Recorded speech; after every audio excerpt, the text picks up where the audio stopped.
স্বাগতম সবাইকে আমাদের আজকের ক্লাসে। আজকে হচ্ছে আমাদের সেকেন্ড ক্লাস। তো গত ক্লাসে আমরা মোটামুটি দেখেছিলাম আমাদের গ্যাস অ্যাকচুয়ালি কি, গ্যাসের কি কি প্যারামিটার আছে এবং হচ্ছে দেখি কিভাবে সেগুলোর অ্যানালাইসিস করতে হয়, এতটুকু পর্যন্ত আমরা দেখেছিলাম। তো আজকে আমরা মেইনলি এর পরবর্তী পার্ট থেকে দেখব। তো আমরা কিন্তু গত ক্লাসে শুরু করেছিলাম একটা জিনিস, সেটা হচ্ছে একক রূপান্তর মেইনলি শুরু করেছিলাম। আমরা যদি একটু করে ব্যাকে চলে যাই, তো আমরা দেখেছিলাম একক রূপান্তরের মধ্যে চাপ, আয়তন এবং তাপমাত্রা। তাপমাত্রা রূপান্তরে তেমন কিছু নাই। আয়তন রূপান্তর আমরা দেখেছিলাম। আয়তন রূপান্তরের মধ্যে আমরা দেখেছিলাম হচ্ছে যে কি লিটারের সাথে মিলিলিটারের সম্পর্ক, সিসির সম্পর্ক, মিটার কিউবের সম্পর্ক। এর মধ্যে আরেকটা জিনিস আমরা একটু দেখতে ভুলে গিয়েছিলাম, সেই জিনিসটা এখানে একটু বলে দিই যে আমরা একটা সম্পর্ক কিন্তু জানি, সেটা হচ্ছে কি যে 1 লিটার হচ্ছে কত, 1 লিটার হচ্ছে আমার 1000 মিলিলিটার কিনা বলো। তো যদি আমি এই 1000 মিলিলিটারকে লিটারে কনভার্ট করে কি করতে হবে, 1000 দ্বারা ভাগ করতে হবে। তো এখন দেখো, আমি যদি এই মিলিলিটারকে আরো সুন্দর করে লিখতে চাই, আমি জানি মিলিলিটার বলার যে কথা, সেন্টিমিটার কিউব বলো কি কথা, সেম কথা। তো আমি জানি, আমরা কি জানি, আমরা জানি 1 মিটারে কত, 100 সেন্টিমিটার। তাহলে বলো তো এখানে আমি যদি এই জিনিসটাকে মিটারে নিতে চাই, কত কি করতে হবে, আমার 1000 দ্বারা ভাগ করতে হবে। আচ্ছা, তো এখন প্রশ্ন হচ্ছে যে কি ভাই, আপনার টার্গেট কি, আপনি চাচ্ছেন কি? আমি চাচ্ছি একটা সম্পর্ক দেখাতে, সেটা কি যে লিটারের সাথে ডেসিমিটার এর একটা সম্পর্ক কিন্তু আছে, এটা আমরা দেখাতে চাচ্ছি। তো এখন দেখো, আমি যদি এটাকে সুন্দর করে লিখি, তাহলে হচ্ছে কত, 10⁻³ মিটার কিউব। তো 10⁻³ মিটার কিউব, এটাকে আমি বলতে পারি 1 ডেসিমিটার কিউব, 1 ডেসিমিটার কিউব। ঠিক আছে, তো এই সম্পর্কটা একটু মাথায় রাখতে হবে আমাদের, যে 1 লিটারে কত ডেসিমিটার কিউব হয়। তো অনেক সময় কিন্তু পরীক্ষায় আসে। তো আমি একটু আমাদের বোঝার সুবিধার্থে জিনিসটা একটু একসাথে লিখে দিচ্ছি। দেখো যে কি কি আমরা জানি, 1 লিটারে হচ্ছে কত, 1 ডেসিমিটার কিউব, আবার সাথে হচ্ছে কি 10⁻³ কি মিটার কিউব, আবার সাথে হচ্ছে কত, 10⁻³ সেন্টিমিটার কিউব। তো এই জিনিসগুলা, এই এককগুলা একটু কষ্ট করে আমাদের মুখস্থ রাখতে হবে। প্র্যাকটিস করতে করতে আমাদের মুখস্থ হয়ে যাবে, ঠিক আছে? তো একটু করে লিখে নি জিনিসটা, এবং লেখা হইলে আমাকে একটু করে জানাও। ওকে, ডান। তো এটা ছিল আমাদের আয়তন রূপান্তর। এই জিনিসগুলো কিন্তু আমাদের লাগবে যখন আমরা ম্যাথ করব, তখন কিন্তু প্রত্যেকটা পদে পদে আমাদের জিনিসগুলো লাগবে। তো আজকে আমরা চলে আসি আমাদের চাপ রূপান্তরে। তো আমরা প্রথমে একটু জেনে নিই যে চাপকে যে আমরা পরিমাপ করব আমাদের গ্যাসীয় দশায়, তো তার কি কি সিস্টেম আছে বা তার কি কি একক আছে। তো চাপ পরিমাপ করা হয় সাধারণত খুবই পপুলার কয়েকটা এককে। এর মধ্যে সবচেয়ে পপুলার হচ্ছে, আমরা জানি প্যাসকেল।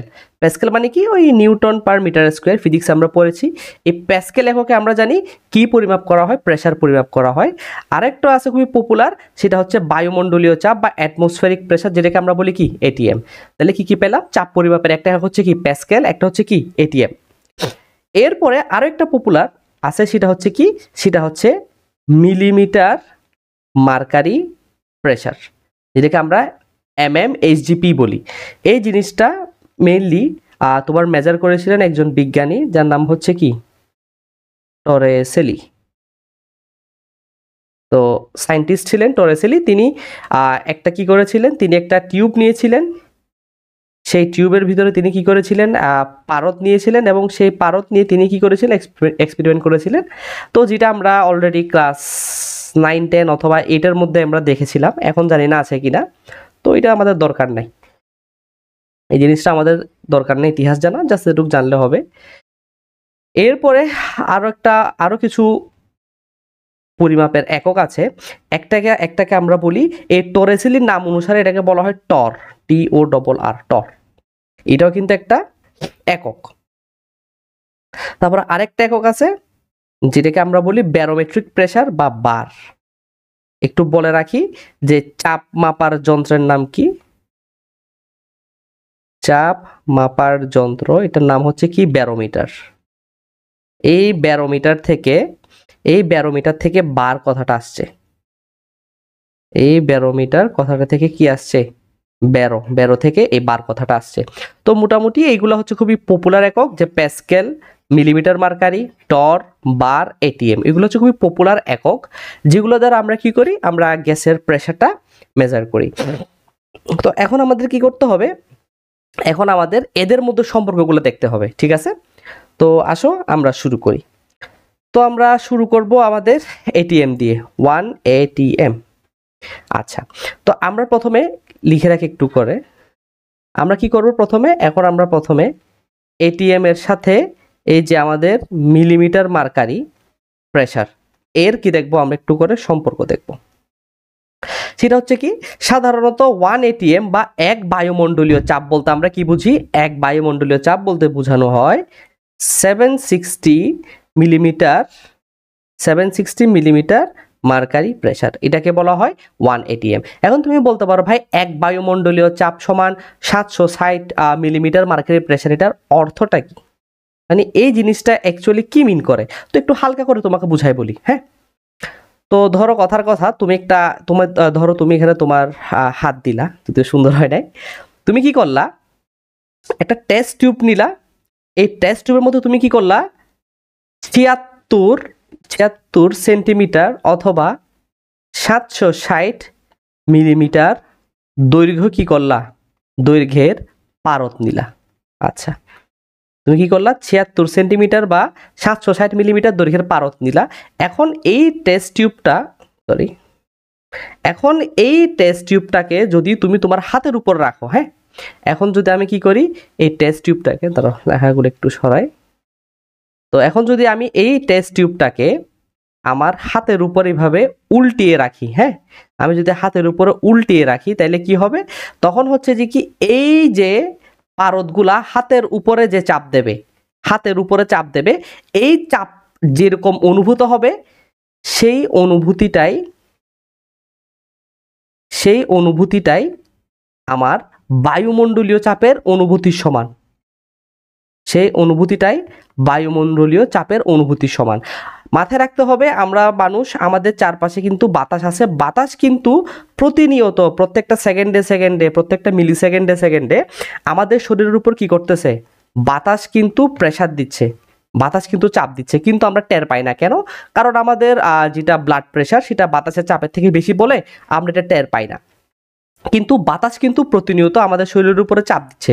এই বাতাসের চাপের পরিমাণটা কত, এটাকে আমরা বলি 1 ATM বা অ্যাটমসফিয়ারিক প্রেসার। তো এটার ফিল কেমন হবে, এটার ফিল হবে যদি আমি হাতের উপরে একটা 760 মিলিমিটার দৈর্ঘ্য বিশিষ্ট একটা মার্কারি নিয়ে যদি আমার হাতের উপরে রাখি, তখন যে চাপটা অনুভব করব, সেম চাপটা হবে আমার এই যে বাতাসে যে চাপটা দিচ্ছে আমাদেরকে, সেটার চাপের প্রায় সিমিলার। স্যার এতটুকু পর্যন্ত একটু করে বুঝতে পারছো কিনা আমাকে বলো। ওকে, তাহলে ঠিক আছে, বুঝতে পারছি আমরা। তাইলে এখন থেকে এটা মাথায় রাখতে হবে। তাহলে বলো তো কি, এক বায়ুমণ্ডলীয় চাপ বা 1 ATM সমান আমরা কি লিখতে পারি, 760 মিলিমিটার মার্কারি প্রেসার। ওকে, তো এটাকে চাইলে তুমি মিলিমিটারকে চাইলে সেন্টিমিটারে লিখতে পারো। কেমনে? যে 76 সেন্টিমিটার মার্কারি প্রেসার, SGP।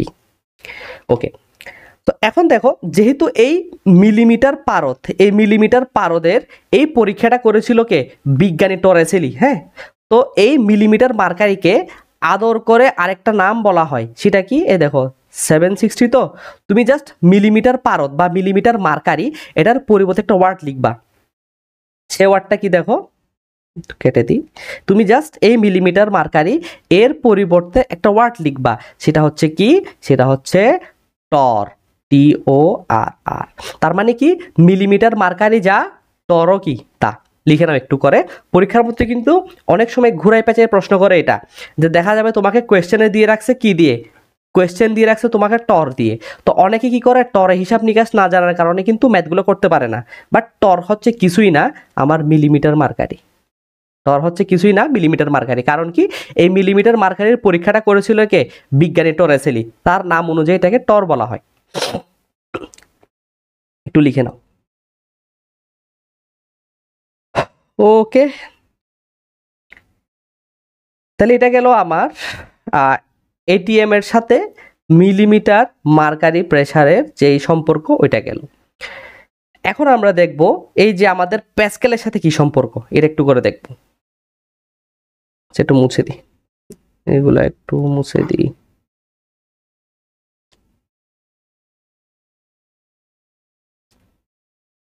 আচ্ছা, এখন আমরা কি দেখব, এই এটিএম এর সাথে আমার প্যাসকেল বলা যে কথা, নিউটন পার মিটার স্কয়ার বলে কি কথা, সেম কথা। এটার সম্পর্কটা একটু করে আমরা এখন দেখব। আচ্ছা, তো মাথায় রাখতে হবে 1 এটিএম সমান হচ্ছে কত, 1 এটিএম সমান হচ্ছে 101.325 প্যাসকেলের সমান, অথবা তুমি এটাকে চাইলে লিখতে পারো 101.3 কিলো প্যাসকেল, এভাবে লেখা যায়।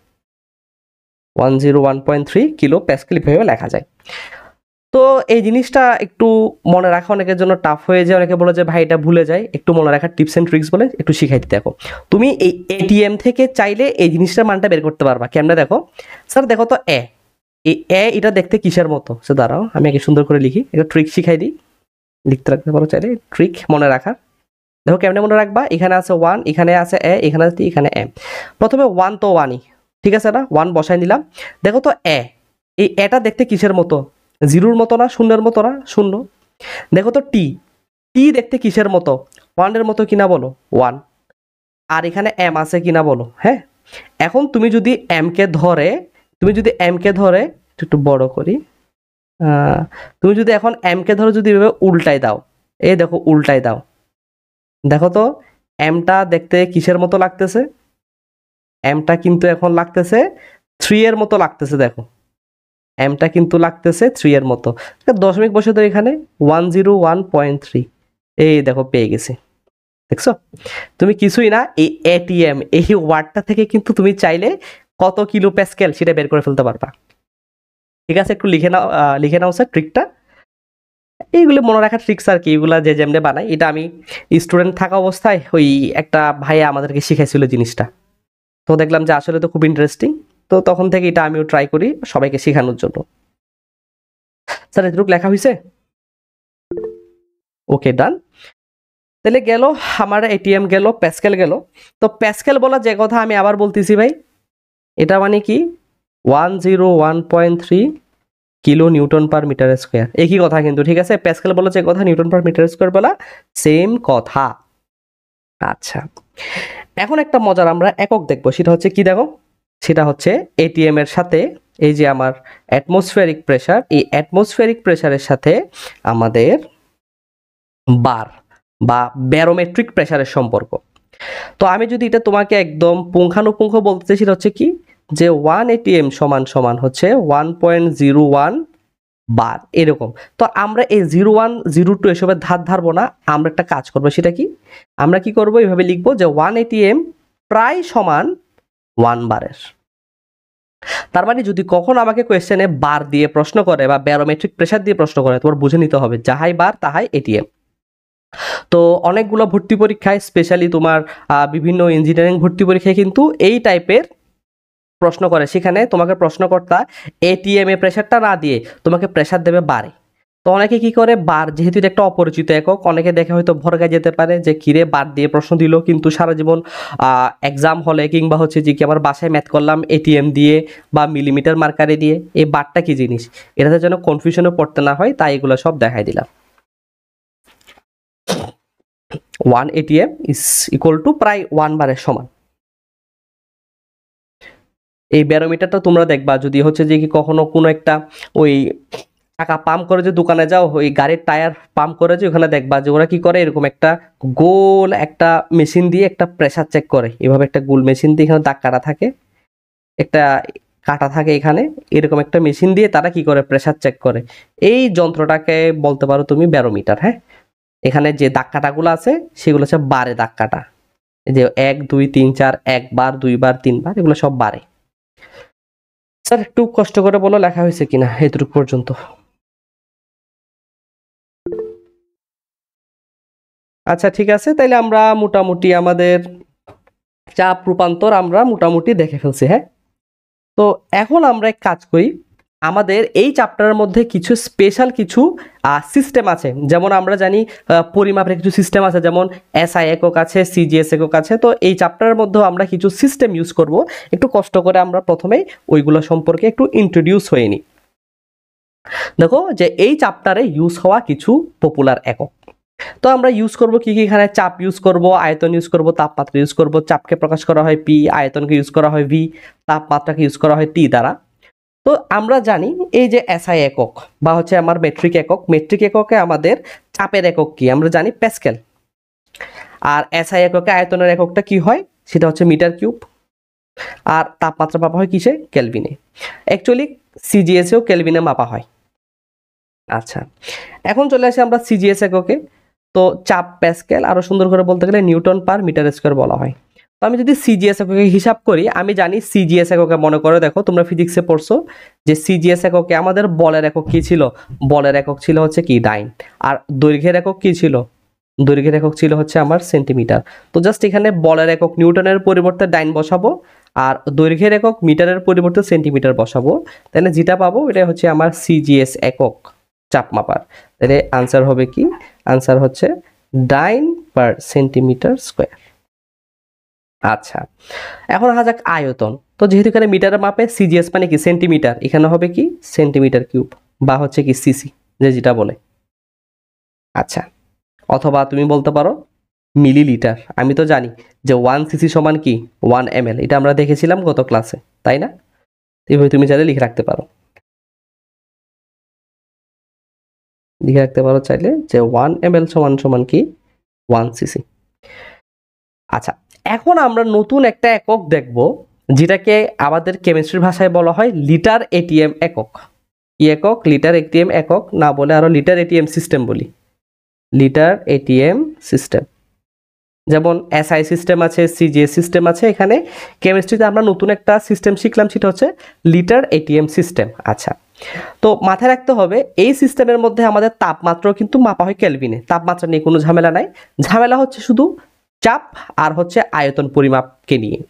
তো লিটার এটিএম এককে কি করা হয়, তোমার চাপকে মাপা হয় অ্যাকচুয়ালি এটিএম এককে এবং আয়তনকে মাপা হয় অ্যাকচুয়ালি লিটার এককে। এখন তুমি প্রশ্ন করতে পারো, ভাই আমাদের এক্সিস্টিং এসআই একক আছে, আমাদের এক্সিস্টিং সিজিএস একক আছে, তো কোন আকলে আপনি আমাকে নতুন করে একটা জিনিস শিখাচ্ছেন যেটা হচ্ছে লিটার এটিএম, এটা আমি কেন শিখবো বা এটা ইউজ করতেছে কেন? তো এটা একটু করে জানা দরকার। বাট তার আগে একটু করে তুমি এই চার্টটা একটু তুলে নাও, আর তোলা হইলে আমাকে একটু করে বলো তোমরা, এই চার্টটা তোলা হইলে আমার একটু করে জানাও। আচ্ছা, যেহেতু তোলা হয়েছে তাহলে এখন আমরা চলে যাচ্ছি পরবর্তী পেজে। দেখো, তো এখানে বলা হচ্ছে কি যে এসআই একক থাকতে কেন যারা কেমিস্ট বা যারা সায়েন্টিস্ট তারা কেন লিটার এটিএম এককটাকে ইন্ট্রোডিউস করলো। এটা আসলে তেমন কোনো ইম্পর্টেন্ট প্রশ্ন না, বাট জানাটা জরুরি। হ্যাঁ, নাইলে তো অনেকের মনে খুঁতখুঁতানি করে যে ভাই কেন আমি লিটার এটিএম করতেছি, আমার তো আগে থেকেই এসআই একক ছিল খুব সুন্দর করে বা সিজিএস একক ছিল, এই নতুন করে লিটার এটিএম ইউজ করতেছি কেন? আচ্ছা, তো আমি একটু প্রথমে একটা জিনিস তোমাকে দেখাই, সেটা হচ্ছে কি এই লিটার এটিএম এটা ইউজ করছে কেমিস্টরা নিজেদের সুবিধার জন্য। অ্যাকচুয়ালি এটা কি ইউজ করছে নিজেদের সুবিধার জন্য। এখন তুমি বলতে পারো নিজেদের সুবিধার জন্য মানে কিরকম সুবিধা? আচ্ছা, আসো প্রথমে আমি আলোচনা করি একটু কষ্ট করে, আমাদের আয়তন নিয়ে আলোচনা করি, আয়তন অর্থাৎ লিটার নিয়ে আলোচনা করি যে কেন তারা লিটার নিয়ে কাজকর্ম করতেছে। আচ্ছা, মনে আছে স্যার আমরা কিন্তু একটা জিনিস দেখেছিলাম, সেটা কি যে 1 মিটার কিউব সমান হচ্ছে কত, 1 মিটার কিউব সমান হচ্ছে 1000 লিটার। এটা বলে যে কথা 10 টু দি পাওয়ার 3 লিটার বলা কি কথা, সেম কথা। এখন তুমি চিন্তা করে দেখো আমাদের কেমিস্ট্রি ল্যাবে কিন্তু আমরা যেই বক্সগুলা বা যে কন্টেনারগুলো নিয়ে আলোচনা করি, সেই কন্টেনারগুলো কিন্তু অত বেশি বড় না, মোটামুটি সাইজের থাকে কন্টেনারগুলো। হ্যাঁ, এই যে কন্টেনার মানে কি এরকম তোমার বক্স আর কি, এগুলোকে আমরা কি বলতেছি কন্টেইনার বা বক্স। হ্যাঁ, তো এই কন্টেনারের সাইজগুলো কি থাকে কেমিস্ট্রি ল্যাবের মধ্যে, এগুলার সাইজ থাকে মোটামুটি, অত বেশি আহামরি বড় না। ল্যাবের মধ্যে কি থাকে, এগুলোর সাইজ থাকে মোটামুটি। কিন্তু তুমি দেখো যদি আমি সেম জিনিসটাকে এসআই এককে করতে চাই, দেখো 1 মিটার কিউব প্রায় লিটারের কত গুণ, 1000 গুণ। আমি জানি 1 লিটারের বোতল কত বড়, ধরো এটা হচ্ছে একটা 1 লিটারের বোতল। হ্যাঁ, তো 1 লিটারের বোতলের সাইজ যতটুক এইগুলো হচ্ছে মোটামুটি আমার ল্যাবের মধ্যে ইউজ করা যায়, ধরো কথার কথা এই ছোট ছোট সাইজের বোতল। এখন তুমি যদি সেম জিনিসটাকে 1 মিটার কিউব দিয়ে মাপতে চাও, তাহলে চিন্তা করে দেখো তোমার কত বড় একটা বোতল লাগবে। এত বড় একটা বোতল লাগবে, যে বোতলটা হচ্ছে কত, 1000 লিটার। তো চিন্তা করে দেখো এত বড় একক কিন্তু কেমিস্ট্রি ল্যাবে ইউজ করাটা আসলে কি না, এটা আসলে সুইটেবল না, এটা আসলে কি না, সুইটেবল না। তো তারা কি করছে, কেমিস্টরা করছে কি, ইচ্ছা করে আয়তনটাকে নিজেদের সুবিধার জন্য কমাই ধরছে। তো যারা কেমিস্ট তারা কি করছে, ইচ্ছা করে নিজেদের মানে ল্যাবের সাইজের সাথে সামঞ্জস্য রাখার জন্য, মানে ল্যাব সাইজ সামঞ্জস্য রাখার জন্য তারা কি করছে, আয়তনকে কি করছে, তারা আয়তনকে কমাই নিছে। তারা নিজেদের সুবিধার জন্য কি করছে, আয়তনকে কমাই নিছে। এজন্য তারা কি করে না, তারা মিটার কিউব একক ইউজ করে না, তারা তার পরিবর্তে ইউজ করে কি, এই যে লিটার এককটা। কারণ কি, লিটার এককটা হচ্ছে মোটামুটি কম্প্যাক্ট সাইজ, মানে মোটামুটি সাইজ, ল্যাবের জন্য সুইটেবল। স্যার একটু কষ্ট করে বলো এতটুকু পর্যন্ত বুঝতে পারছো কিনা, কিংবা কোনো কোয়েশ্চেন আছে কিনা?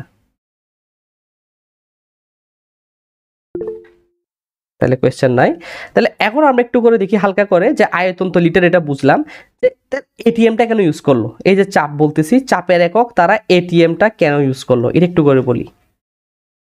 আচ্ছা, তো দেখো তুমি চিন্তা করে দেখো, এই যে আমরা সাধারণত হচ্ছে যে কি যেভাবে আছি, আমাদের উপর কিন্তু বাতাসে চাপ দিচ্ছে, এই চাপটা হচ্ছে কত, 1 এটিএম, হ্যাঁ তাই না? এখন আমি যদি 1 এটিএম এর সমতুল্য এসআই একক দেখতে চাই, আমি যদি এর সমতুল্য এসআই একক দেখতে চাই, সেটা হচ্ছে কি প্যাসকেল কিনা বলো।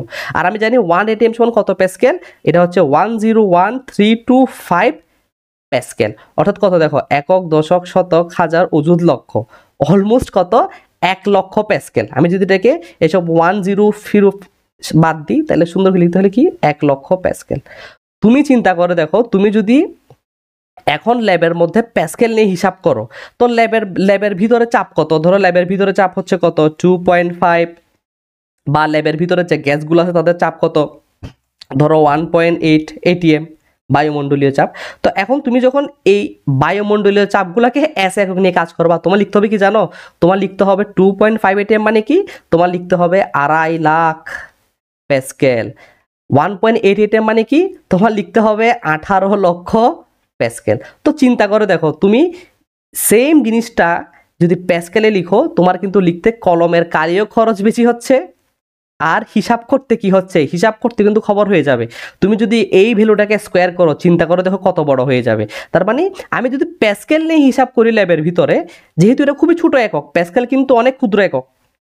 কারণ দেখো না, এটিএম হচ্ছে প্যাসকেলের কত গুণ, প্রায় 1 লাখ গুণ, তাহলে প্যাসকেল ছোট না। তো এই ছোট একক যেটা আছে প্যাসকেল, এটা নিয়ে হিসাব নিকাশ করতে গেলে কিন্তু কি হয়, হিসাব অনেক বড় হয়ে যায়, প্রায় 1 লক্ষ গুণ। হ্যাঁ, তো এত কাহিনী কিচ্ছা করতে ভাল লাগে না। তো তারা করছে কি, এই চাপের এককটাকে তারা কি করছে, চাপের একককে তারা বড় করে নিছে। তারা করছে কি, চাপের একককে বড় করে নিছে। কারণ কি, কারণ হিসাবে সুবিধা। তারা করছে কি, চাপের একককে বড় করে নিছে। তারা এটিএম কেন নিছে, কারণ প্যাসকেল কি, প্যাসকেল অতি ক্ষুদ্র। প্যাসকেল কেমন, অতি ক্ষুদ্র। এভাবে হিসাব নিকাশ করতে গেলে কি হবে, হিসাব হুদাই বড় হবে, হিসাব কি হবে, হুদাই বড় হয়।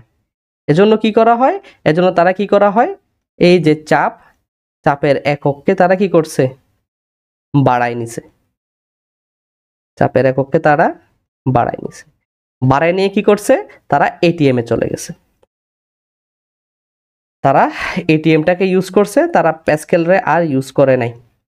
স্যার এতটুকু পর্যন্ত একটু বুঝতে পারছো কিনা বলো। আচ্ছা ঠিক আছে, তো আমাদের মোটামুটি তাইলে একক কনভার্সন জিনিসগুলো শেষ, আমরা মোটামুটি শিখে ফেললাম। এগুলো কিন্তু আমাদের সামনে ম্যাথ করতে কাজে লাগবে। হ্যাঁ, তো আমরা একক রূপান্তর সবকিছু দেখলাম, আয়তন, চাপ, তাপমাত্রা সবকিছু দেখে ফেললাম। এখন আমরা চলে যাব সরাসরি আমাদের গ্যাস চ্যাপ্টারে, মানে গ্যাসের কি কি সূত্র আছে কি কি না এগুলাতে। তো এখন আমরা চলে আসতেছি আদর্শ গ্যাস কনসেপ্টে। টাইটেল লাগাও আদর্শ গ্যাস, টাইটেল লাগাও আদর্শ গ্যাস। আচ্ছা, তো এখন তুমি প্রশ্ন করতে পারো, ভাই গ্যাস তো বলছেন ভালো কথা, এতদিন তো গ্যাস নিয়ে আলোচনা করছেন, বুঝছেন, তো এখন এখানে আদর্শ কথাটাকে এক্সট্রা করে আনার কি দরকার? তো যেগুলো আমরা গ্যাস করি তারা কি আদর্শ না? বা আদর্শ গ্যাস মানে কি, কেন দরকার হলো এই কনসেপ্টের? আচ্ছা, তো এর একটু করে বলি যে কেন আদর্শ গ্যাসের কনসেপ্টটা দরকার হলো। তো মাথায় রাখতে হবে, আমাদের যেটা রিয়েল লাইফের যে গ্যাসগুলো আছে, যে রিয়েল লাইফের যে গ্যাসগুলো আছে তাদের কিছু সমস্যা আছে। সেই সমস্যাগুলো একটু করে বলি। ধরো হচ্ছে কথার কথা আমি অক্সিজেন অথবা ধরো নাইট্রোজেন গ্যাস নিয়ে কথা বলি, যে কোনো একটা নিয়ে, হ্যাঁ। ধরো হচ্ছে যে অক্সিজেন গ্যাসের অণু, এটা একটা অক্সিজেন গ্যাসের অণু, এটা একটা অক্সিজেন গ্যাসের অণু, ঠিক আছে কিনা বলো। আমি একটু করে চ্যাপ্টার 3-এ ফেরত যেতে চাই, ফার্স্ট পেপারে আমাদের মৌলের পর্যায়ভিত্তিক ধর্ম এবং রাসায়নিক বন্ধন চ্যাপ্টারে। ওইখানে স্যার মনে করে দেখো তোমাদেরকে একটা জিনিস কিন্তু আমি পড়াইছিলাম, আন্তঃআণবিক আকর্ষণ বল। এটা রেকর্ড দিছিলাম, ক্লাস হয়তো নিতে পারি নাই, মনে আছে এখনো আমার, আমি তখন একটু বাইরে ছিলাম, দেখে নিতে বলছিলাম, আল্লাহ জানে দেখছো কিনা। এই আন্তঃআণবিক আকর্ষণ বল, তো এই আন্তঃআণবিক আকর্ষণ বল এটা তোমাদের মনে আছে কিনা বলো। আন্তঃআণবিক আকর্ষণ মানে কি? এই জিনিসটা বলে যে কোনো অণু বা যে কোনো গ্যাসীয় অণু বা গ্যাসীয় পরমাণু যারা আছে তারা কি করে, তারা কিন্তু একে অপরকে কি করে, তারা কিন্তু একে অপরকে আকর্ষণ করে। এবং এই আকর্ষণ বল কিন্তু কি থাকে, যখন তারা ক্লোজ থাকে তখন কিন্তু বিদ্যমান থাকে, আর যত দূরে যাবে তত এটা কি হইতে থাকে, উইক হইতে থাকে। কাছাকাছি থাকলে স্ট্রং হয়, দূরে দূরে গেলে কি হয়, উইক হয়। তো এখন দেখো আমি যদি এই অক্সিজেন গ্যাসগুলো নিয়ে কথা বলি, দেখো আমার অক্সিজেন গ্যাসগুলো কি আছে, অক্সিজেন গ্যাসগুলো কিন্তু আন্তঃআণবিক আকর্ষণ বল আছে, অথবা নাইট্রোজেন গ্যাস যেগুলো আছে তারা কি আছে, তাদের মধ্যে আন্তঃআণবিক আকর্ষণ বল আছে। এই আন্তঃআণবিক আকর্ষণ বল বলা যে কথা বাবা, ভ্যান ডার ওয়ালস বল বলা কি কথা, ভ্যান ডার ওয়ালস বল বলো সেম কথা। অর্থাৎ অক্সিজেন গ্যাসের অণুগুলোর মধ্যে কি আছে, ভ্যান ডার ওয়ালস আকর্ষণ বল আছে, অথবা যে কোনো গ্যাসের অণুর মধ্যে কি আছে, ভ্যান ডার ওয়ালস আকর্ষণ বল আছে, রিয়েল লাইফে, বাস্তব লাইফে কিন্তু, হ্যাঁ। তো এখন দেখো এটা করলে কি হয়, আমরা যখন হচ্ছে যে কাজ করব আমাদের গ্যাসগুলা নিয়ে, আমরা যখন গ্যাস নিয়ে কাজ করব তখন গ্যাসগুলোকে কি করতে হবে, আমাদের গ্যাসগুলোকে আমাদের চাপ দিতে হবে, কি করতে হবে, চাপ দিতে হবে। তো এরকম অনেকগুলো সিনারিও আমরা পড়বো। এখন দেখো তুমি যদি এখানে এই অণুগুলাকে তুমি যদি এখন চাপ দিতে শুরু করো, যত বেশি চাপ দেবা এই অণুগুলা কি হবে জানো, এই অণুগুলা তত বেশি কাছাকাছি আসবে। তুমি যত বেশি চাপ দেবা অণুগুলা তত কাছাকাছি আসবে। এক পর্যায়ে দেখা যাবে যে কি অণুগুলা কাছাকাছি আস্তে আস্তে, এই অণুগুলা কাছাকাছি একদম আস্তে আস্তে দেখা যায় তারা গ্যাসীয় দশা থেকে তারা কিসে চলে যায়, তারা লিকুইডে চলে যায়। অর্থাৎ আমি যখন গ্যাস নিয়ে কাজ করব, আমি যখন গ্যাসের মধ্যে প্রেসার দেব তখন কি দেখা যাবে, সে গ্যাসীয় দশা থেকে ছেড়ে অণুগুলা কাছাকাছি আসার ফলে তারা লিকুইডে চলে যাবে। কিন্তু আমি তো কাজ করতেছি গ্যাস নিয়ে, আমি তো লিকুইড নিয়ে কাজ করতেছি না।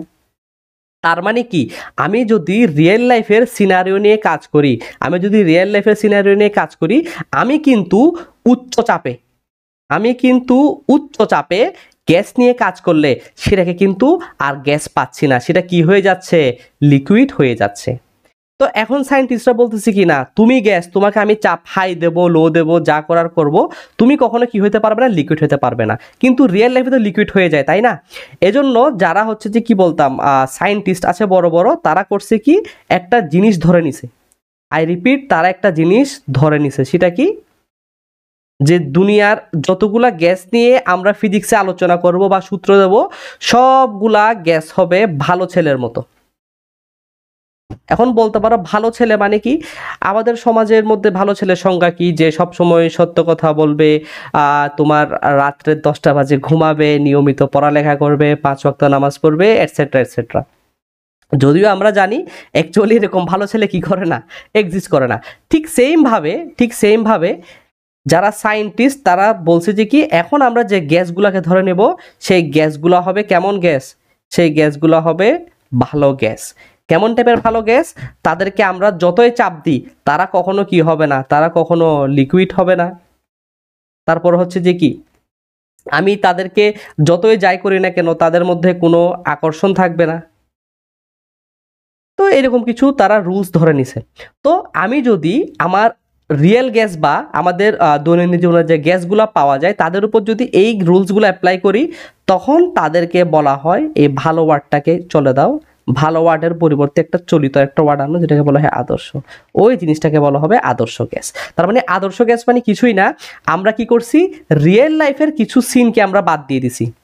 আমরা কি করছি, রিয়েল লাইফের কিছু সিনকে বাদ দিয়ে নিজেদের ইচ্ছা মতো করে একটা আমরা কিছু রুলস ধরে নিছি। এই রুলসের বেসিসে আমরা মূলত কি করতেছি, আমরা গ্যাসকে স্টাডি করতেছি। এটাই হচ্ছে আদর্শ গ্যাস। তাহলে এখন আদর্শ গ্যাস মানে বুঝতে পারছি কিনা বলো? আদর্শ গ্যাস মানে কিছুই না, এটা একটা কনসেপ্ট ধরে নিছে। কেন ধরে নিছে? কারণ আমরা যখন হচ্ছে যে কি বলে অতি উচ্চ চাপে কাজ করব অথবা নিম্ন তাপমাত্রায় কাজ করব, তখন দেখা যায় কি, তখন দেখা যায় গ্যাসের অণুগুলা কাছাকাছি এসে এসে তারা গ্যাস থেকে কি হয়ে যায়, লিকুইড হয়ে যায়। কিন্তু আমি তো কাজ করতেছি গ্যাস নিয়ে, তাদেরকে লিকুইড হতে দেওয়া যাবে না। এজন্য আমরা এই জিনিসটা ধরে নিছি, যাতে করে আমাদের হিসাব করতে কোনো কি না আসে, লিকুইড দশা না আসে হিসাব করতে। যদিও বাস্তব অবস্থায় লিকুইড চলে আসে, কিন্তু হিসাবে যেন না আসে, এইটা করার জন্য তোমার যারা সায়েন্টিস্ট তারা এই কনসেপ্টটাকে ইন্ট্রোডিউস করছে, যে অ্যাকচুয়ালি আদর্শ গ্যাস মানে কি, কেন দরকার হলো এই কনসেপ্টের। স্যার এতটুক পর্যন্ত একটু কষ্ট করে বলো বুঝতে পারছো কিনা? আচ্ছা, তাইলে এখন আমরা মোটামুটি বুঝলাম আদর্শ গ্যাস কি, আদর্শ গ্যাসের কেন দরকার হলো এগুলো বুঝলাম। তাহলে এখন আসো আমরা চলে যাই, একটু ডিপে চলে যাই। তো এখন যারা সায়েন্টিস্ট তারা করছে কি, তারা কিছু গ্যাসকে মানে তারা হচ্ছে যে কি আদর্শ গ্যাসের কিছু নিয়ম দিছে। তাহলে লিখি একটু করে, আদর্শ গ্যাস হওয়ার কিছু শর্ত। আদর্শ গ্যাস হওয়ার কিছু শর্ত। তো এই আদর্শ গ্যাস হওয়ার কিছু শর্ত, এটাকে আরো সুন্দর করে কি বলা হয় জানো? এটাকে বলা হয় তোমার হচ্ছে কি গ্যাসের গতিতত্ত্ব। তার মানে গ্যাসের গতিতত্ত্বের মধ্যে যে কথাগুলো লেখা আছে ওইগুলো হচ্ছে আমার আদর্শ গ্যাস হওয়ার অ্যাকচুয়ালি শর্ত, যে কি কি মেনে চললে আমার আদর্শ গ্যাস হবে, বা আদর্শ গ্যাসের কি কি বিহেভিয়ার আছে, বা আদর্শ গ্যাসের কি কি বৈশিষ্ট্য আছে এইগুলা। তো আদর্শ গ্যাস শর্ত, বা এটাকে অনেক সময় তোমার বলতে হয় যে কি বলে, এটাকে অনেক সময় অনেকগুলো বইতে দেখবা তোমার কি বলে, এটারে ওই কিছু গ্যাসের মৌলিক স্বীকার্য, গ্যাসের মৌলিক স্বীকার্য এরকমও বলে অনেক বইতে আর কি, টাইটেল আছে, একটু দেখে নিও। তো আসো আমরা এখন একটু করে দেখে নিই যে আদর্শ গ্যাস হওয়ার কিছু শর্ত, বা কাইনেটিক থিওরি অফ গ্যাসেস, বা গ্যাসের গতিতত্ত্ব একটু করে দেখে নিই। আচ্ছা, তাহলে আসো প্রথমেই আমরা চলে যাই আমাদের কিছু পোস্টুলেট, বা কিছু তোমার স্বীকার্য চলে যায়। স্বীকার্য মানে কি, তারা এভাবে ধরে নিছে। তো আমরা প্রথমে 1 নাম্বার স্বীকার্য আলোচনা করতে পারি, যে গ্যাসের আয়তন কি হবে, এটা নিয়ে, যে গ্যাসের আয়তন বলতে অ্যাকচুয়ালি কি বোঝায়। তো যারা সায়েন্টিস্ট তারা বলতেছে যে কোনো একটা গ্যাস যদি আসলে আদর্শ বা আইডিয়াল হতে চায়, তাহলে তার আয়তনটা কিরকম হবে। তারা বলতেছে কি, গ্যাসের অণুগুলা হচ্ছে একদম, তারা বলতেছে গ্যাসের যেগুলো অণু আছে এগুলো হচ্ছে একদম ক্ষুদ্র, এগুলো হচ্ছে একদম ক্ষুদ্র। আর হচ্ছে কি এরকম, তারা হচ্ছে যে কি বলতাম, এরকম ধরতে গেলে ছোট ছোট তোমার কি রকম ইলাস্টিক, তোমার কিসের মতো, ইলাস্টিক তোমার বডির মতো। হ্যাঁ, তো তারা বলতেছে কি, এই ছোট ছোট অণু দ্বারাই তোমার গ্যাসগুলো তৈরি, যেগুলো হচ্ছে যে কি একদম ক্ষুদ্র। এবং দেখো এই দুইটা গ্যাসের ডিস্টেন্স যা, সেটা চাইতে তাদের সাইজ হচ্ছে অনেক ক্ষুদ্র। এটা জাস্ট বোঝার জন্য বলছে আর কি। এবং তারা বলছে এই যে গুল্লা গুল্লা মানে কি, এই ওদের অণুগুলার আকার হবে কেমন, এদের আকার হবে গোলাকার, এবং এরা হবে তোমার হচ্ছে যে কি কঠিন, কঠিন সাথে হচ্ছে কি স্থিতিস্থাপক। দেখো, তো প্রথমে তারা গ্যাসের অণুর আয়তন নিয়ে বলা হচ্ছে। তারা কি বলতেছে, যে গ্যাসের অণুগুলা আছে তারা ধরে নিচ্ছে কি আকার হবে কিরকম, আকার হচ্ছে গোলাকার, এবং তারা কিরকম হবে, একটু কঠিন টাইপের হবে, এবং তারা হবে ইলাস্টিক বা স্থিতিস্থাপক। তারা কেমন হবে, ইলাস্টিক বা স্থিতিস্থাপক। আচ্ছা, তো এটাই তারা প্রথমে গ্যাসের অণু নিয়ে বলে ফেলছে।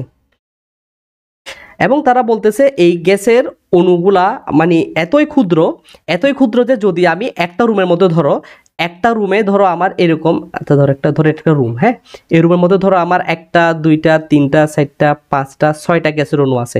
আমি যদি সবগুলা গ্যাসের অণুকে এক জায়গায় করি, যেহেতু এগুলো একদম ক্ষুদ্র, এদেরকে এক জায়গায় করলে দেখা যাবে তারা একদম কি আসলে ক্ষুদ্র। তার মানে কি গ্যাসের অ্যাকচুয়াল কোনো আয়তন নাই। আরো সুন্দর করে বলতে গেলে গ্যাসের অণুর নিজস্ব আয়তন একদম নগণ্য। অণুর নিজস্ব আয়তন একদম কি নগণ্য।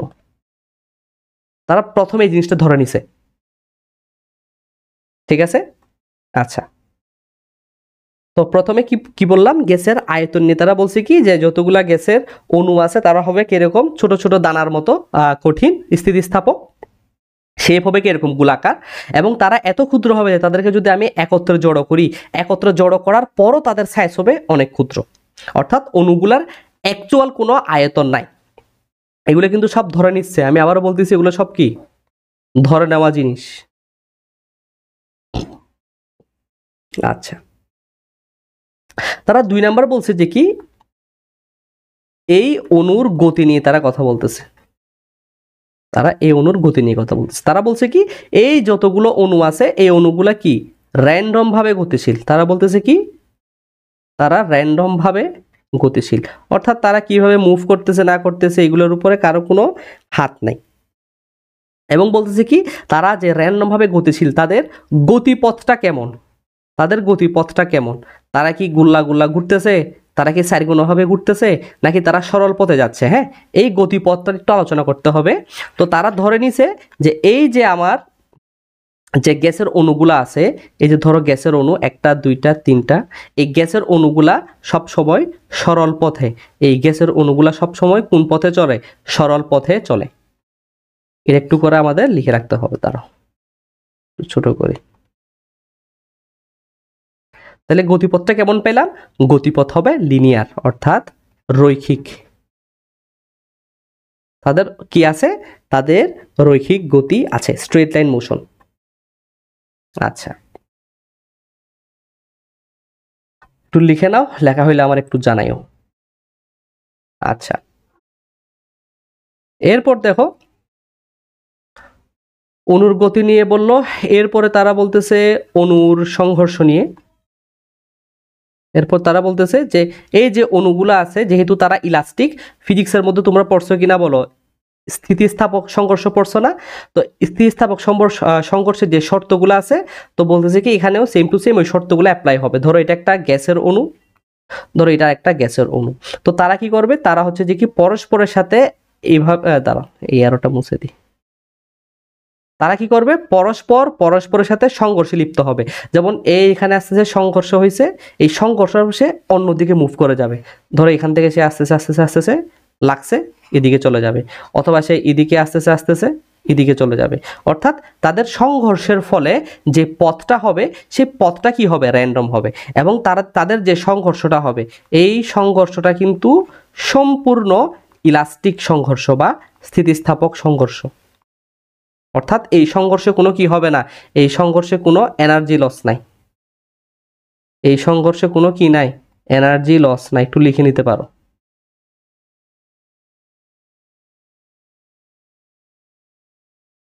এই সংঘর্ষে কোনো এনার্জি লস নাই।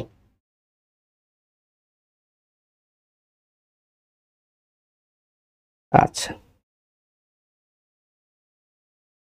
তো এনার্জি লস না বলে একটা সুন্দর করে বলতে পারো, সেটা হচ্ছে কি এখানে হচ্ছে তোমার মোমেন্টাম অর্থাৎ ভরবেগ ও গতিশক্তি কি থাকবে, ভরবেগ এবং গতিশক্তি তোমার এটা কি বলে সংরক্ষিত, হ্যাঁ সংরক্ষিত থাকে। লিখে নাও কথাগুলো, এগুলো হচ্ছে দিকে এমসিকিউতে আসে আর কি মাঝে মাঝে।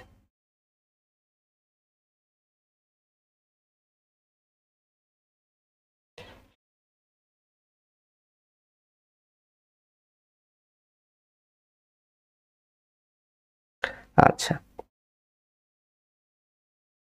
এরপরে 4 নাম্বার যে কথাটা, এটা আসলে 4 নাম্বারে বলা ঠিক হয় না, এটা আসলে শুরুতে বলা হয়তো। সেটা হচ্ছে যে কি নিজেদের মধ্যকার আকর্ষণ, নাম্বারে লিখি নিজেদের মধ্যে আকর্ষণ। এটা আসলে 4 নাম্বারে না বলে শুরুতে বলা দরকার ছিল, একটু স্কিপ করে গেছি। তো এখানে তারা ধরে নিচ্ছে কি যে এ একটা গ্যাসের অণু আর এ একটা গ্যাসের অণু, এদের মধ্যে কোনো ধরনের আন্তঃআণবিক আকর্ষণ নাই। তার মানে তারা কি বলছে, আদর্শ আদর্শ গ্যাসের অণুর মধ্যে, আদর্শ গ্যাসের অণুর মধ্যে কি হবে, কোনো ধরনের আন্তঃআণবিক আকর্ষণ বল নেই, কোনো ধরনের আন্তঃআণবিক আকর্ষণ নেই। তার মানে কি, এজন্য তারা কি করতে পারে, যেহেতু কোনো ধরনের আন্তঃআণবিক আকর্ষণ নেই, এজন্য তারা কি করতে পারে, তারা ফ্রিলি মুভ করতে পারে, তারা ফ্রিলি মুভ করতে পারে।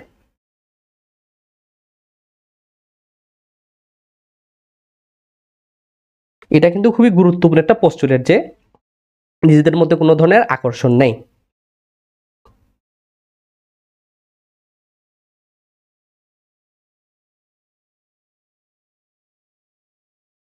স্যার একটু তাড়াতাড়ি লিখো, লেখা হইলে আমার একটু করে জানাও।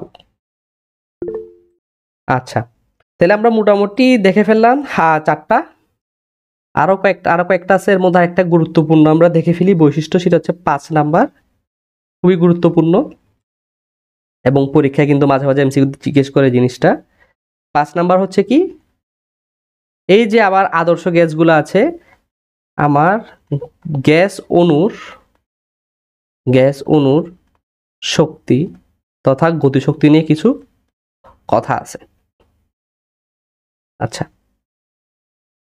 দেখো এখানে তারা বলতেছে কি যে গ্যাস অণুর যে গতিশক্তি আছে, তারা বলতেছে কি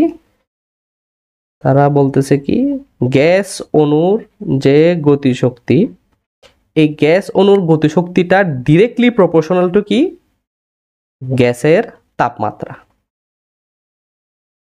অর্থাৎ তারা সুন্দর করে বলতে পেরে ইকে ইজ প্রপোর্শনাল টু কি, টেম্পারেচারটি। অর্থাৎ যদি কোনো একটা সিস্টেমে বা কোনো একটা পাত্রে যদি আমি গ্যাসের তাপমাত্রা বৃদ্ধি করে দিই, তাহলে দেখা যাবে প্রত্যেকটা গ্যাস অণুর মধ্যবর্তী শক্তি ইকে, এটার মান কি হয়েছে, বৃদ্ধি পাইছে। অর্থাৎ গ্যাস অণুর মোট গতিশক্তি বা হচ্ছে গড় গতিশক্তি, এটাকে তো অনেকে গতিশক্তিও বলে, আবার অনেকে গড় গতিশক্তিও বলে। গড় গতিশক্তি একই জিনিস, হ্যাঁ। গতিশক্তি বা গড় গতিশক্তি এরা অ্যাকচুয়ালি তোমার টেম্পারেচারের সমানুপাতিক। এবং অনেকে প্রশ্ন করে, ভাই আমি তো জানি তাপমাত্রা 2টা স্কেল, একটা ডিগ্রি সেলসিয়াস আর একটা হচ্ছে কি কেলভিন, তাহলে কার সমানুপাতিক, আনসার হচ্ছে কেলভিন স্কেলের সমানুপাতিক। লিখে রাখতে পারো, কেলভিন স্কেলের সমানুপাতিক, কেলভিন স্কেলের সমানুপাতিক। ওকে, তো মোটামুটি এই ছিল হচ্ছে আমাদের মেইন কথা, যে এই সমস্ত বৈশিষ্ট্যগুলা থাকবে আমার আদর্শ গ্যাসের মধ্যে, এবং এই বৈশিষ্ট্যগুলো থাকার ফলে ওই গ্যাসকে আমরা কি বলবো, ওই গ্যাসকে আমরা বলবো আদর্শ গ্যাস। এতটুকু পর্যন্ত বুঝতে পারছি কিনা বলো। তো এখান থেকে একটা প্রশ্ন চলে আসে, তো অনেকে প্রশ্ন করতে পারে, সেটা হচ্ছে কি যে গ্যাসের গতিশক্তি দ্বারা একটু করে, ওকে, তো অনেকে এখানে একটা প্রশ্ন যেটা পড়লাম যে গ্যাসের গতিশক্তি কখনো শূন্য হতে পারে কি, অনেকে প্রশ্নটা করে। তো তুমি বলবে যে কি, হ্যাঁ হতে পারে, যদি আমার টেম্পারেচারটা কত হয়, 0 কেলভিন হয়, তখন কি হইতে পারে, এটা শূন্য হতে পারে। কিন্তু একটা রিয়েল লাইফ কথা হচ্ছে কি, 0 কেলভিন পাওয়া দুনিয়ার মধ্যে, পৃথিবীর মধ্যে অ্যাকচুয়ালি অসম্ভব। আজ পর্যন্ত কোনো ব্যক্তি বা কোনো প্রতিষ্ঠান বা কোনো সায়েন্টিস্ট 0 কেলভিন অ্যাচিভ করতে পারে নাই। সর্বনিম্ন মনে হয় 0 পয়েন্ট, আচ্ছা ওই সর্বনিম্ন খুব সম্ভবত 10⁻⁴ বা 10⁻⁵ কেলভিন এতটুকু যেতে পারছে। 0 কেলভিন কখনো কেউ অ্যাচিভ করতে পারে নাই। এবং এই 0 কেলভিনকে বলা হয়, একটা নাম আছে বাংলায় কি, পরম শূন্য তাপমাত্রা।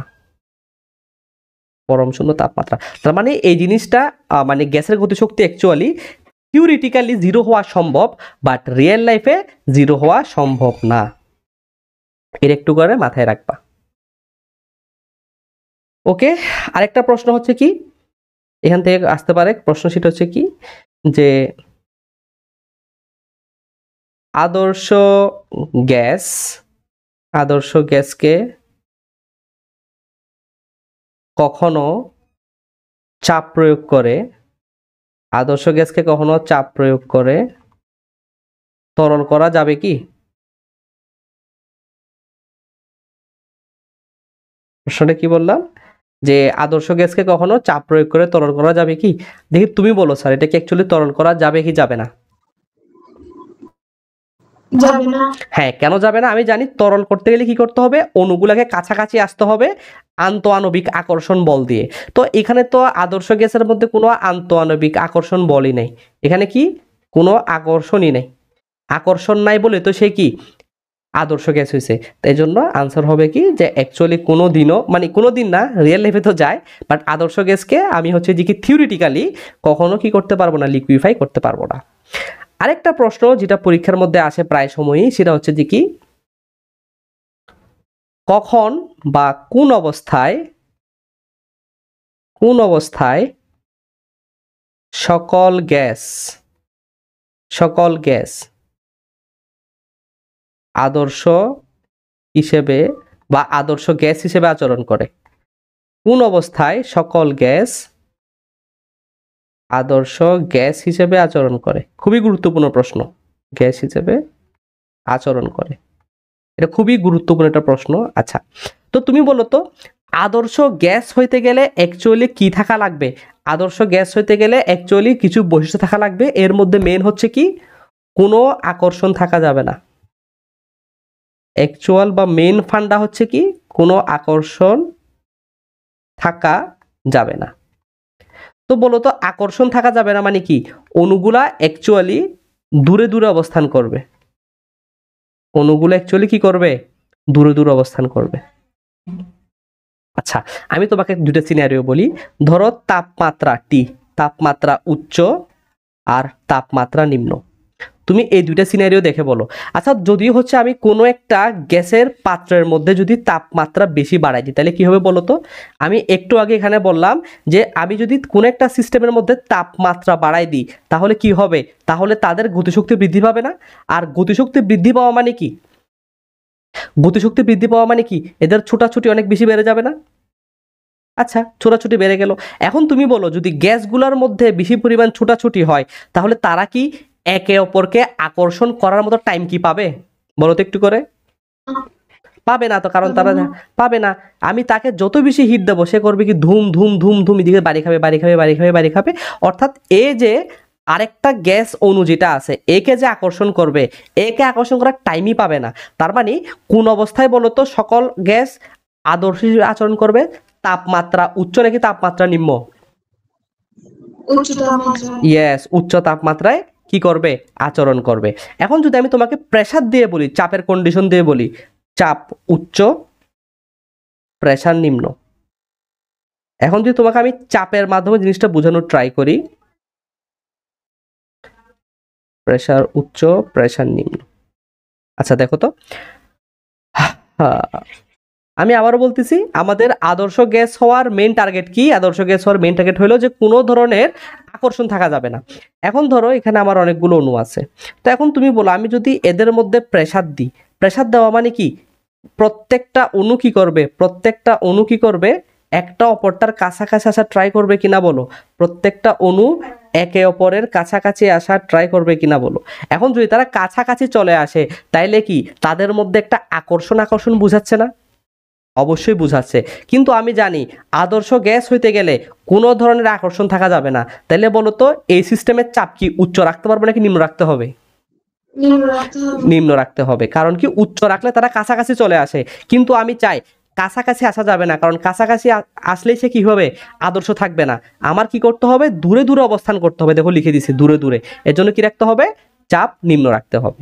তো এটা পরীক্ষার মধ্যে আসে যে কোন কোন অবস্থায় দুনিয়ার সকল গ্যাস তোমার আদর্শ হিসেবে আচরণ করে, উচ্চ তাপমাত্রা এবং কি নিম্ন চাপ। তো লিখে রাখো প্রশ্নটা, যে উচ্চ তাপমাত্রা এবং নিম্ন চাপে তারা কি করে, আদর্শ গ্যাসের মতো আচরণ করে।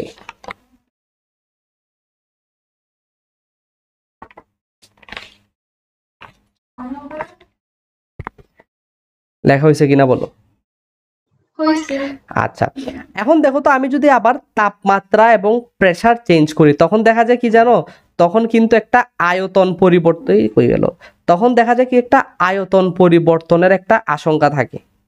তখন কি থাকে, আয়তন পরিবর্তনের একটা আশঙ্কা থাকে। হ্যাঁ, এই জন্য একটা শর্ত বলা হয়েছে, সেটা কি, যে আমার এই যে আয়তন পরিবর্তন, এটার সাথে আমার ইন্টারনাল এনার্জির কোনো কি থাকবে না, চেঞ্জ থাকবে না। অর্থাৎ আমি আয়তন পরিবর্তন যদি হয়ও, আমার আভ্যন্তরীণ শক্তি কখনো কি হবে না, চেঞ্জ হবে না। অর্থাৎ আয়তন পরিবর্তনের সাথে আভ্যন্তরীণ শক্তি বা গতিশক্তির কোনো কি নেই, সম্পর্ক নাই। এটাই বোঝাচ্ছে এখানে। আচ্ছা, এই জিনিসটা একটু করে এইভাবে লিখি। ওই তোমরা ডিফারেন্সিয়েশন পড়ছো না, এই যে ডিডিএক্স, এটাকে যদি আমি পার্শিয়াল ভাবে লিখি এভাবে আর কি, ডেল ডেল ডেল এক্স, ওই ফিজিক্সে পড়ছো না তোমার কার্ল গ্রেডিয়েন্ট ডাইভারজেন্স, ঠিক সেম ভাবে এরকম আর কি, যে ডেল ভি ডিভাইড বাই কি ডেল ই, এটা কত হবে, 0 হবে। এবং তাপমাত্রায়, স্থির তাপমাত্রায় কি থাকবে, স্থির তাপমাত্রায়। এই শর্তগুলা মেনে চললে সে কি হবে, অ্যাকচুয়ালি সকল ধরনের গ্যাস আদর্শ গ্যাস হিসেবে আচরণ করবে। তো যদি এতটুকু লেখা হয়ে থাকে, তাহলে আজকের ক্লাস আমাদের এতটুকু পর্যন্তই। আমরা আজকে মোটামুটি জানলাম যে কিভাবে আদর্শ গ্যাস বিহেভ করে, আদর্শ গ্যাসের কি কি বৈশিষ্ট্য আছে, কি কি বৈশিষ্ট্য নেই, কিছু কোয়েশ্চেন পড়লাম। নেক্সট ক্লাস থেকে আমরা ইনশাল্লাহ আমাদের গ্যাসের সূত্র চলে যাব।